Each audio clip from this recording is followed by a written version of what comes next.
આગામી 16 ડિસેમ્બરના રોજ ઊંઝા એપીએમસી ચૂંટણી યોજાવા જઈ રહી છે ત્યારે ભાજપના 3 જૂથ મેદાને હતા, જેમાં પૂર્વ ચેરમેન દિનેશભાઈ પટેલ તેમજ સ્થાનિક ધારાસભ્ય કિરીટભાઈ પટેલ તેમજ પૂર્વ ધારાસભ્ય નારણભાઈ પટેલ હતા.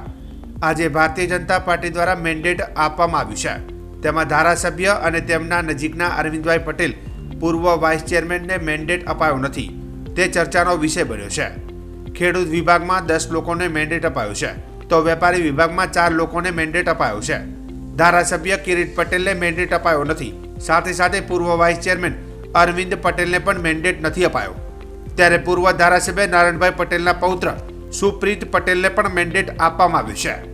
દિનેશભાઈ પટેલ જે ખરીદ વેચાણ સંઘથી બિનહરીફ થયા છે, એટલે તેમનું નામ મેન્ડેટમાં નથી, પરંતુ તેમના સમર્થનના લોકોને પણ ભારતીય જનતા પાર્ટી દ્વારા મેન્ડેટ આપવામાં આવ્યું છે.